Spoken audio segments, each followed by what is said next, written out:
Hi, I'm Patrick Hedger. I'm Policy Director here at American Encore, and I just wanted to take a few minutes to respond to the President's State of the Union address, which was delivered this week. So the President started off his address by giving an economic report card and listing some positive indicators about our economy. Unfortunately, a lot of these things are false positives, and if you look at the data more deeply, you'll see that we are not actually on as solid of an economic footing as the President would like us to believe. The President cited the unemployment rate and falling deficits. Unfortunately, our deficits are set to resume trillion-dollar deficits within the next 10 years. And the only reason that our unemployment rate has fallen as much as it has is because more Americans are leaving the labor force and staying out of it. They're not seeking jobs, and they've been discouraged for months on end. It was actually determined that in 2013, the entire fall in the unemployment rate was caused by people exiting the labor force. So we're still seeing indicators of a very weak job market. Next, the President started talking about his proposals that he wants to accomplish for the next few years.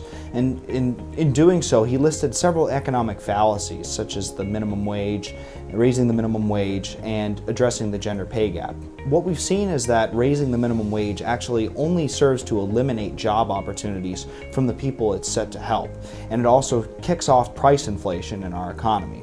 The President also, as I said, addressed the gender wage gap. While the gender wage gap is true in the White House, where White House staffers that are female are only paid 87% of what their male counterparts are, this isn't true for the rest of the economy.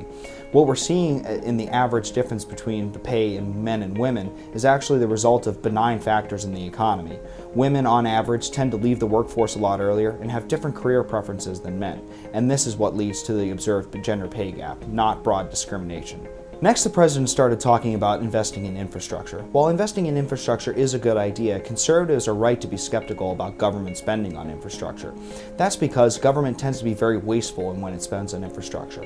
Instead of billions of dollars going to very necessary projects, they tend to line the pockets of special interests. Take the $800 billion stimulus bill, for example, that was passed a few years ago. Where did that $800 billion go if we still have to spend money on infrastructure today? Finally, the President started talking about things such as free community college and guaranteed paid sick leave across the economy. These ideas obviously sound great on paper, but there's a key question we have to ask. Who's going to pay for them? We can be guaranteed that college professors aren't going to work for free, so who's going to pick up the tab of the $60 billion that the President estimates his community college plan will cost? All we see is that when government interferes in any area of the economy, be it healthcare or higher education, all that seems to happen is prices go up.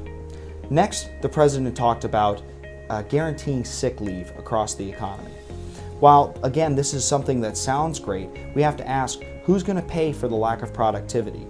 And isn't this just the government micromanaging every small business in the country? Don't small business owners know what their best practices are? Overall, the President's theme of this speech, in his own words, was that the shadow of the crisis on our economy is lifted. But unfortunately, the real data shows that this isn't the case.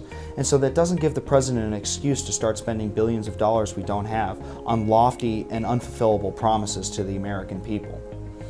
Unfortunately, our entire economy right now is being propped up by artificially low interest rates and easy money coming out of the Federal Reserve and into banks. And as we've seen time and time again, the government can't print its way into prosperity, and we're only trending towards another possibly more severe crash than the one we saw in 2007 and 2008.